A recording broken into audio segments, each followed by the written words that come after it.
என் நெஞ்சில் குடியிருக்கும்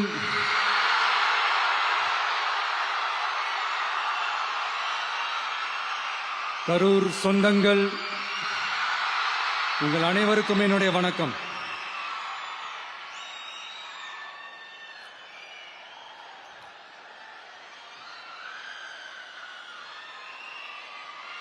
ஒரு மனுஷன் லைஃப்ல எவ்வளவு பெரிய ஒரு உயரத்துக்கு போனாலும்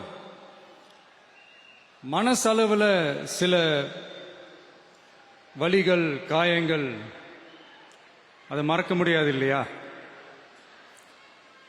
எல்லார் லைஃப்லயும் அப்படிதான், நமக்கும் அப்படிதான். நிறைய வலிகள், காயங்கள் எல்லாத்தையும் தாண்டி தான் வந்திருக்கிறோம். ஆனா எல்லாத்தையும் விட ரொம்ப ஜாஸ்தியான அந்த வலியும் அந்த காயமும் எனக்கு அந்த கரூர் சம்பவம் தான்.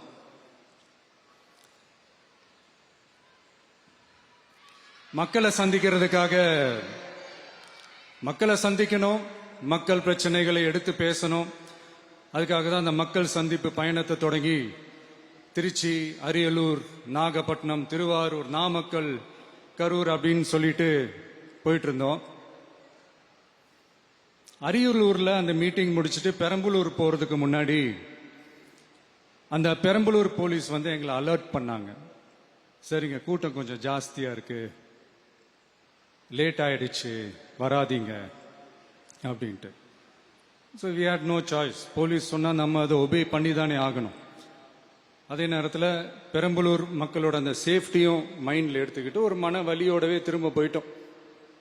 அதுக்கப்புறம் பெரம்பலூர் தொகுதி மக்களுக்கு மன்னிப்பும் கேட்டோம். அதே மாதிரி நாமக்கல் அந்த மீட்டிங் முடிச்சுட்டு கரூர் வரும்போது அந்த கரூர் போலீஸ் எங்களை அலர்ட் பண்ணிருக்கலாம்ல.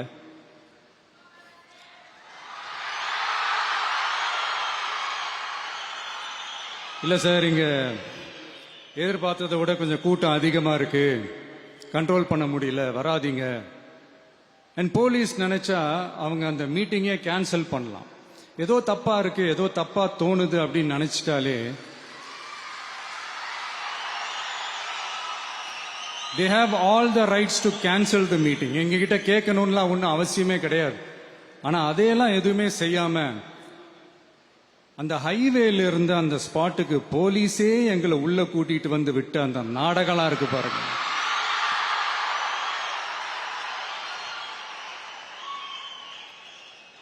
நம்பிட்டேங்க, முழுசா நம்பிட்டேன். அன்னைக்கு இருந்த அந்த கரூர் போலீஸ் பேசும்போது தேங்க்ஸ்லாம் சொன்னேன் அவங்களுக்கு. எனக்கு தெரியாது இப்படி ஒரு நாடகம் நடக்கும்.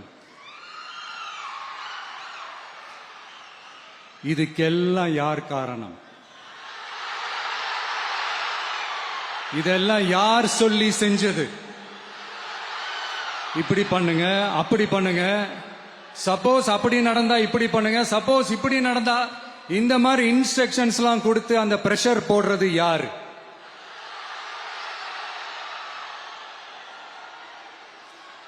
அந்த சம்பவத்துல நம்ம யாரெல்லாம் இழந்திருக்கோம் தெரியுமா? ஒரு டிவியில என் படமோ பாட்டோ வந்துச்சுன்னா, அம்மா விஜய் மாமா, அம்மா விஜய் மாமா அப்படின்னு சொல்லி அவங்க அம்மா கிட்ட சிரிச்சுக்கிட்டு அந்த டிவி ஸ்கிரீனை போய் தொட்டு முத்தம் கொடுத்துக்கிட்டு என் அக்கா தங்கச்சிங்களோட தங்க பிள்ளைகளை இழந்திருக்கோம்யா. மழலை கூட சரியா வராதப்போ ஒரு பேப்பர் மேகசின்ல என் போட்டோவை பார்த்தா அது சிரிச்சுக்கிட்டு அந்த கள்ளங்கபடம் இல்லாத அந்த சிரிப்பு, அந்த கடவுள் மாதிரி இருக்கிற அந்த பச்சை பிள்ளைங்களை இழந்திருக்கோம்யா. என் அக்கா, தங்கச்சி, அண்ணன், தம்பி, குடும்ப உறவுகளை இழந்து அந்த வலியோட இருக்கிற என்ன நீங்க ஏளனமா பேசுறீங்களா? என் மேல பழிய தூக்கி போடுறீங்களா? இப்படி ஒரு சம்பவம் நடந்துருச்சு. இது ஏன், எதனால, அதுக்கான பின்னணி என்னன்ட்டு அந்த வலியோட வீட்டுல உட்கார்ந்துட்டு இருக்கிற ஓடி ஒளிஞ்சிட்டான்னு வர சொல்றீங்களா? வாயின்னு முன்ன இருந்தா என்ன வேணாலும் பேசுவீங்களா?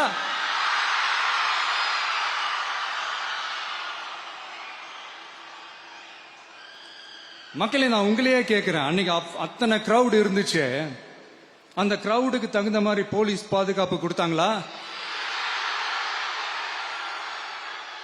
இந்த இடத்தை எடுத்துக்க சொல்லி நாங்க தான் சொன்னோம்னு ஒரு போலீஸ் ஆபீசர் பேட்டி கொடுக்கிறாரு. அதுக்கு என்ன அர்த்தம்? இவ்வளோ வலி, இவ்வளோ காயங்கள் கொடுத்துட்டு பழிய தூக்கி நம்ம மேல போட்டுட்டு அதுல ஒரு அரசியல் ஆதாயம் தேடுறீங்களேயா? இதுல வாய் கூசாம சட்டசபையில ஸ்டாலின் சார் நம்ம மேல திருப்பி விட்டு அங்க ஒரு அரசியல் செய்றாரு. அதுக்கு என்ன அர்த்தம்? நமக்காக வந்திருக்கிற மக்களை காக்க வைக்கிறதுக்கு நான் ஒன்னும் ஆதாயம் தேடுற அரசியல்வாதி எல்லாம் கிடையாது. மக்களுக்காக அரசியலுக்கு வந்தவன் இந்த விஜய். எனக்காக எல்லாமும் கொடுத்த என் மக்களுக்காக எல்லாத்தையும் விட்டுட்டு மக்களுக்காக மட்டுமே அரசியலுக்கு வந்தவன் இந்த விஜய். அவங்களுக்காக நன்றி கடன் செலுத்துறதுக்காக மட்டுமே அரசியலுக்கு வந்தவன் இந்த விஜய். உங்களுக்கு தான் இந்த விஜயை பத்தி நல்லா தெரியுமே. ஆனா நம்ம எல்லாருக்குமே இத்தனை வலிகள் காயங்கள் கொடுத்தவங்களுக்கு இந்த 2026 தேர்தலில் தக்க பதிலடி கொடுத்துட்டீங்க. ஆனா அது மட்டுமே பத்தாது மக்களே, அது மட்டுமே பத்தாது. காலகாலத்துக்கும் எழுந்திருக்கவே முடியாத அளவுக்கு நிரந்தரமான ஒரு பதிலடியை நீங்க கொடுத்துக்கிட்டே இருக்கணும்.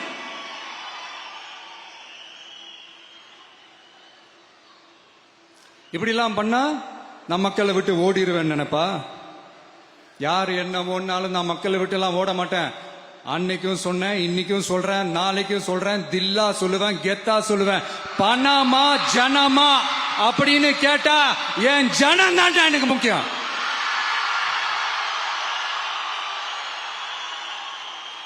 மக்களே, உங்களை விட எனக்கு இந்த காசு பணம் முக்கியமா என்ன? இவ்வளவு குறைகள் நம்ம மேல சொல்றாங்களே, இப்ப நான் சொன்ன மாதிரி அவங்களால ஓப்பனா சொல்ல முடியுமா? அந்த தில்லு இருக்கா, திராணி இருக்கா? ஒரு கிடையாது. ஆனா நம்ம மக்கள் அமைச்சு கொடுத்த நம்ம அரச குறைகள் மட்டும் டிசைனா மாடல் மாடலா குறைகள் மட்டும் சொல்லுவாங்க. ஒவ்வொரு டிபார்ட்மெண்ட்லயும் அந்த பார்ட்டி ஃபண்ட், அந்த கட்சி நிதின்ற பேர்ல அடிக்கிற கொள்ளையெல்லாம் இந்த தீய சக்தியா இருக்கட்டும், தீந்து போன சக்தியா இருக்கட்டும், ரெண்டு பேரும் மாறி மாறி இதே தான் செஞ்சிட்டு இருக்கிறாங்க. இதுல ஒரு ஹைலைட் காமெடி என்னன்னா, சட்டசபையில பேசும்போது பார்ட்டி ஃபண்டுன்னு தான் சொன்னேன். அது எந்த பார்ட்டி, என்ன ஃபண்டு, யாரு, என்ன பேரு எதுவுமே சொல்ல. பார்ட்டி ஃபண்டுன்னு சொன்னவனை எடுத்தாங்க பாருங்க ஒரு ஓட்டம். எனக்கே ஃபர்ஸ்ட் புரியல, ஏன்பா ஓடுறாங்க? அப்படி என்ன நம்ம சொல்லிவிட்டோம்? அதான் அந்த குற்றமுள்ள நெஞ்சுக்கு தான் குறுகுறேங்கும். இது எப்படி இருக்கு தெரியுமா? எங்க அப்பா பீரோக்குள்ள இல்ல, எங்க அப்பா பீரோக்குள்ள இல்ல அப்படின்னு சொல்ற மாதிரி. ஐயோ, ஏன் கேக்குறீங்க? இவங்களோட செம்ம கூத்தா இருக்குங்க, செம்ம ஃபன்னா இருக்கு. சென்னையில ஒரு பாலம் கட்டுறதுக்காக நார்மலா ஆகிற செலவை விட அதிக செலவுல, கிட்டத்தட்ட டபுள் மடங்கு செலவுல ஒரு டெண்டர் ஒன்று விட்டுருக்குறாங்க. அதையெல்லாம் தோண்டி எடுத்து அதெல்லாம் இப்போ கண்டுபிடிச்சு கேன்சல் பண்ணியிருக்கிறோம். இன்னும் எத்தனை கோடி ஊழல், எத்தனை லட்சம் கூடல் தோண்ட தோண்ட வருமோ எங்களுக்கே தெரியல. ஒவ்வொரு முகமுடியா கிழியுது. ஐயோ, இந்த விஜய் ஒவ்வொரு கதையா எடுத்து வெளியில விட்டுருவான் போலேன்ட்டு திரும்புற பக்கெல்லாம் கதறல் கதறல் கதறல். காதல் இருந்து ரத்தம் வராத குறை. ஆமா, இப்படி ஊழல்லே ஊறி போனவங்க இப்படிதான் இருப்பாங்க. இந்த 50-55 நாட்கள்ல அங்க செஞ்ச சில விஷயங்கள்லாம் சட்டசபையிலே எடுத்து சொன்னேன். பட் இங்க ஒரு சில விஷயங்கள் சொல்லணும்னு நினைக்கிறேன். இந்த மின்சாரத்துறையில இதுக்கு முன்னாடி போட முடியாம இருந்த அந்த பதவி உயர்வை இப்பதான் எங்களால போட முடிஞ்சது. அதுக்காக ஒரு அக்கா அழுதுகிட்டே ஒரு நன்றி சொன்னாங்களே, அதெல்லாம் உங்க கண்ணில் படாது அந்த வீடியோலாம், குறை சொல்றவங்களுக்கு. அடுத்து லஞ்சம்லாம் ஒழிக்க முடியாது, ஊழல்லாம் ஒழிக்க முடியாது, அதெல்லாம் பிளட்டிலேயே ஊறி போய் இருக்கு அப்படின்னு சொன்னவங்க போய் ஒவ்வொரு கவர்மெண்ட் ஆபீஸா பாருங்க. ஒரு பைசா லஞ்சம் இல்ல, ஒரு பைசா ஊழல் இல்ல. வேலையெல்லாம் சும்மா டக்கு டக்கு டக்கு நடக்குது. ஒரு பெரியவர் ஒருத்தர் சொல்றாரு, தம்பி வேலையெல்லாம் நடக்குது, ஆனா அதையும் தாண்டி எங்களுக்கு மரியாதை கொடுக்கறாங்க தம்பி, உட்கார வச்சுலாம் பேசுறாங்க. இதெல்லாம் இதுக்கு முன்னாடி நடந்ததே இல்ல. அவனை போய் பாரு, இவனை போய் பாரு, இந்த ஆபீசரை போய் பாருன்னு சொல்லி அலைய விடுவாங்க. இப்ப லஞ்சம் இல்ல, ஊழல் இல்ல, வேலையெல்லாம் உடனே நடக்குது. மக்கள் அப்படி ஒரு பெருமூச்சு ஒண்ணு விடுறாங்க. அதை பார்த்து நமக்கு அப்படி ஒரு ஹாப்பினஸ். இதுக்கு மேல என்ன வேணும்? ஏன் இதெல்லாம் பண்ண முடியாது? மனசுன்னு ஒண்ணு இருந்தா பண்ணலாம். இப்ப பண்ணல. அதே மாதிரி இந்த எல்என்டி நிறுவனத்தோட 18,600 crore-க்கு 3 திட்டங்கள் அந்த ஒப்பந்தம் அந்த கையெழுத்து போட்டிருக்கிறோம். கிட்டத்தட்ட 8,200 பேருக்கு வேலை வாய்ப்பு. நான் சொல்றது அந்த 3 மாவட்டத்தை சேர்ந்தவங்களுக்கே அவ்வளவு வேலை வாய்ப்பு. குறுவை சாகுபடிக்காக 134 கோடியில அந்த சிறப்பு தொகுப்பு திட்டம் அறிவிச்சிருக்கிறோம் நம்ம விவசாயிகளுக்காக. இப்பவும் சொல்றேன், நம்ம விவசாய பெருமக்களே, உங்களோட இந்த அரசு கூடவே நிற்கும். பெண்கள் பாதுகாப்புக்காக சிங்கப்பெண் அதிரடி படை, அது உங்களுக்கு நல்லா முன்னாடியே தெரியும். வரப்போற அறிஞர் அண்ணா அவர்களுடைய பிறந்த நாள்ல உங்க அண்ணனுடைய அரசுல தாய் மாமன் தங்க மோதிர திட்டம் அறிவிக்கப்படும். இதெல்லாம் கேட்டாங்களே, வாக்குறுதி கொடுத்தீங்களே, என்னாச்சு என்னாச்சுன்னு. இந்த தீய சக்தி மாதிரி ரீல் தாய் மாமன்லாம் கிடையாது, ரியல் தாய் மாமன். எப்படி ரியல் தாய் மாமன்.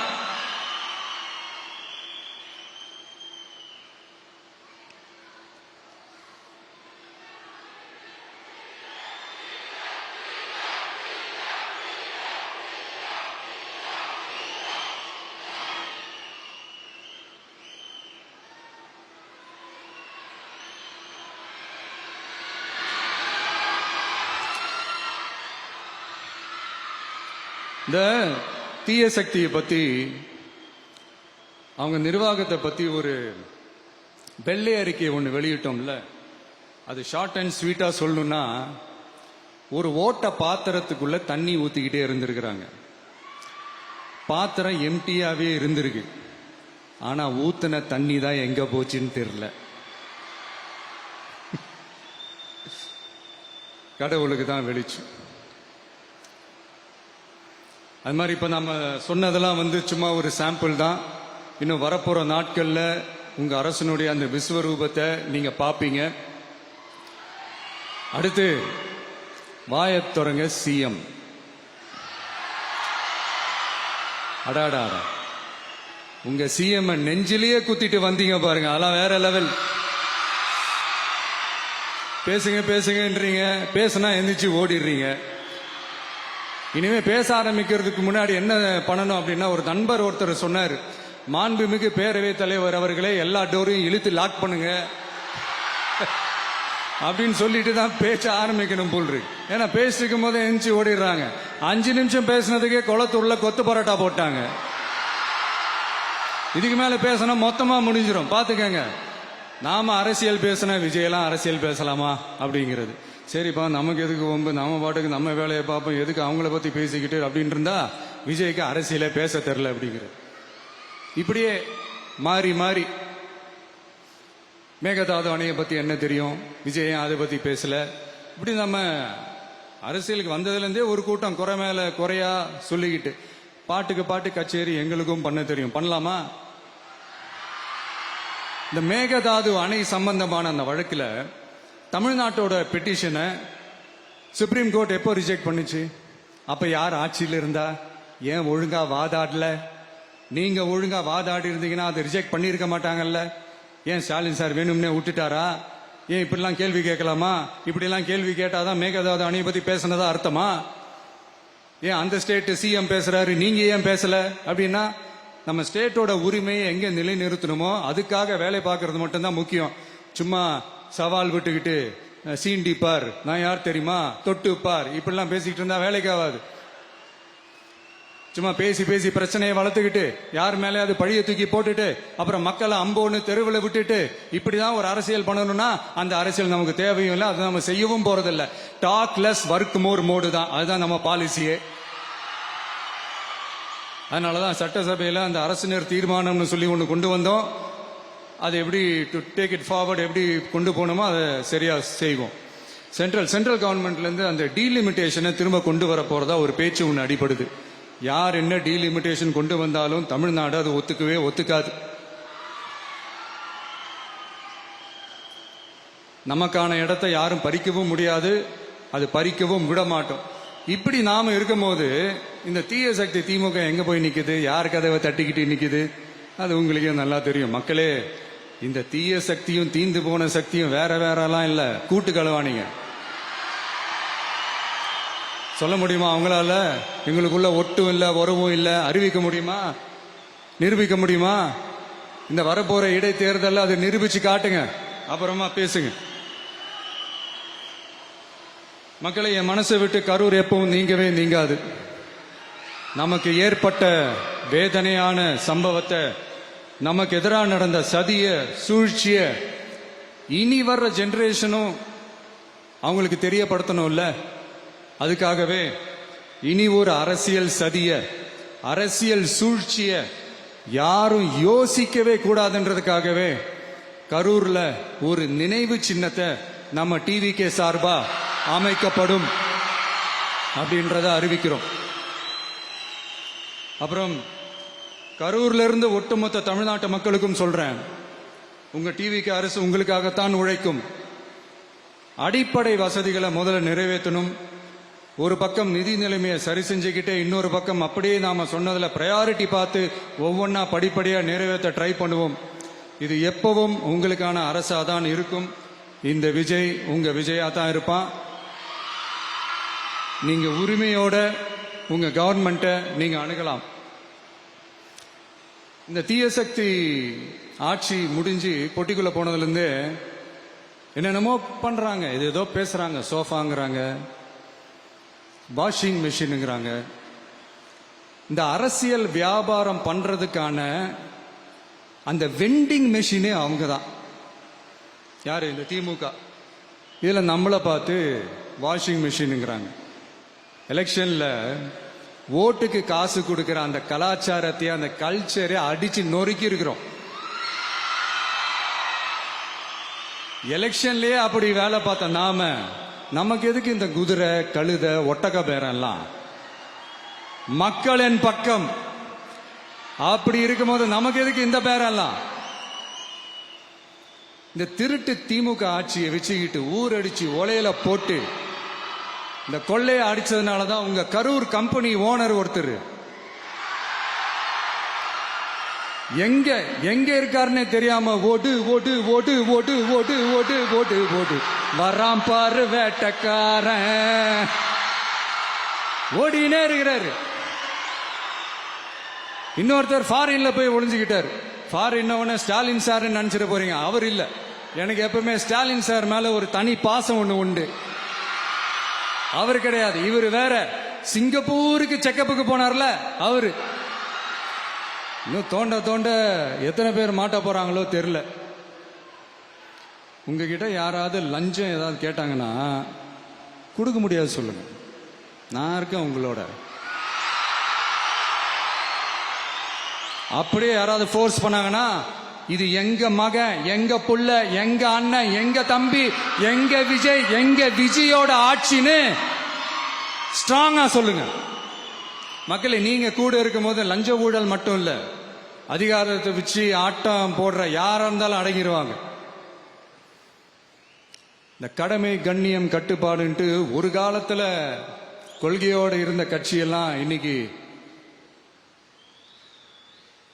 எப்படி இருக்கான்னு உங்களுக்கே தெரியும். அதாவது இந்த டிவிகே கட்சியோட தலைவரை எதிர்க்கிறதுல ஒரு நியாயம் இருக்கு. ஏன்னா உங்க பொழப்புல மண்ணள்ளி போட்டான். என்ன, இந்த ஊழல் லஞ்சம்லாம் பண்ண மாட்டேன்னு சொல்லி உங்க அரசியலையே ஒரு தெருமுனைக்கு கொண்டாந்து விட்டான். மக்கள் வேற அவனை தான் நம்புறாங்க. சோ இந்த விஜயை எதிர்க்கிறதுல ஒரு அரசியல் நியாயம் இருக்குது, அது புரிஞ்சுக்கலாம். ஆனா இன்னைக்கு இந்த விஜய மக்கள் ஓட்டு போட்டு ஜெயிக்க வச்சு ஒரு தீர்ப்பை கொடுத்து மக்களுக்காக வேலை செய்யறதுக்காக முதலமைச்சரா உட்கார வச்சிருக்கிறாங்க. என்னமோ இன்னமும் நீங்க தான் ஆட்சியில் இருக்கிற மாதிரி. விஜய் கரூருக்கெல்லாம் போக கூடாது, விஜய் இங்க போக கூடாது, அது செய்யக்கூடாது, இது செய்யக்கூடாதுன்னு எனக்கு புரியலையே. ஆட்சியில் இருக்கும் போது தான் இவ்வளவு கட்டுப்பாடெல்லாம் போட்டீங்க, எஸ்ஓபிஸ் எல்லாம் போட்டீங்க, ஸ்டாலின் சார் ஆபரேட்டிங் ப்ரொசீஜர்லாம் போட்டீங்க. இப்பவும் அதே பண்ணிட்டு இருந்தீங்கன்னா என்ன சார் நியாயம்? இல்ல, நான் தெரியாம தான் கேட்கறேன். இன்னும் கனவுலயே இருக்கிறீங்களா? முதல்ல முழிச்சு வாங்க, ரியாலிட்டிக்கு வாங்க. உங்க ஆட்சியெல்லாம் வீட்டுக்கு போய் டிவிக்கேன்னு ஒரு ஆட்சி வந்து ரொம்ப நாள் ஆச்சு. ஒழுங்கா படி, ஒழுங்கா படி என்று சுப்ரீம் கோர்ட் ஓங்கி மண்டேலியே நறுக்கு நறுக்கு நறுக்கு என்று செம்மட்டியாலே அடிச்சும் இந்த திமுக முழிச்சுக்கல அப்படின்னா அப்ப கொஞ்சம் கஷ்டம்தான். வெற்றி தோல்வியெல்லாம் அரசியல சகஜம் சார். அதுக்காகலாம் வெறி பிடிச்சி இந்த பதவி வெறி பிடிச்செல்லாம் அலைய தேவையில்லை. நல்ல விதமாவே சொல்றேன், நியாயமான அரசியல் பண்ணுங்க. ஓ, அதுதான் உங்களுக்கு தெரியாதுல்ல. இந்த தீய சக்தி திருத்தவும் முடியாது, அவங்களா திருந்துவாங்கன்னு பார்த்தா அதுவும் நடக்க போறதில்ல.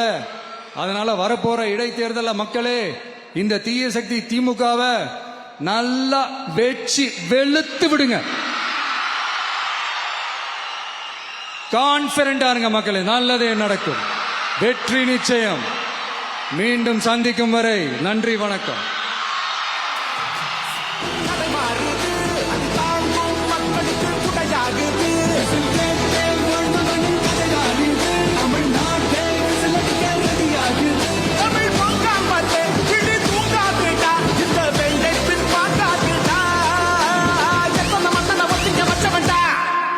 நான் தன்னந்தனியாளு, நீ எல்லாம் நம்ம பாரு.